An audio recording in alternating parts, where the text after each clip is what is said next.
শ্ৰদ্ধাভাজন blog প্ৰেমী ৰাইজ, পাতনি মেলিছোঁ দ্বিতীয় দিনা ঘূৰা ফুৰাৰ ব্যাখ্যা কৰিবলৈ। আইজল টাউনৰ নিলগতে থকা এটি পাহাৰৰ পিকলৈকে গ'লোঁ পৰিৱেশ চাবৰ কাৰণে। তাত ইমান ধুনীয়া বতাহ লাগে যে গাত ৰ'দ লাগি থাকিলেও ৰ'দটো অনুভৱ নহয়। তাৰ পাছত ভাবিলোঁ খোজকাঢ়ি ভাগৰ লাগিছে যিহেতু এখন পাৰ্কত যাওঁ। পাৰ্কত গৈ ল'ৰা ছোৱালী দৌৰা-দৌৰি দেখি গম পালোঁ, এয়া কি? এয়াচোন ঘৰৰ ওপৰত এটা বাঘ উঠি আছে, ডাইৰেক্ট চিকাৰ কৰোঁ মূৰ্তি লৈ।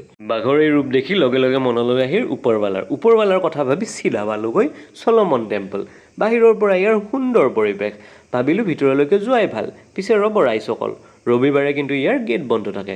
ভিতৰত গৈ দেখা পালোঁ নাৰীসকলে কৰি আছে সুন্দৰ ফটোগ্ৰাফী কৰি থকা দেখা পাই মনলৈ আহিল, হে ওপৰৱালা তোমাৰ কি লীলা, যি কৰিলা ভালে কৰিলা, ডাঙৰ ডাঙৰ কেমেৰাৰ জেগাত মোবাইল আনি দিলা।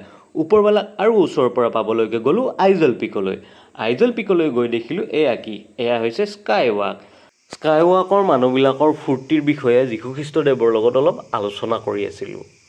আলোচনা কৰি থাকোঁতে আহিল এজাক বৰষুণ এস্থেটিক ভিউ লৈ।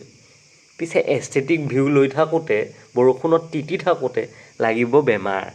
সেইবিলাক কথা ভাবি চিন্তি ভাবিলোঁ বঢ়িয়াকৈ গৈ হোমষ্টেত আজি শুই থকাই ভাল। কাইলৈতো এনেও আকৌ ফুৰিবলৈ যাম।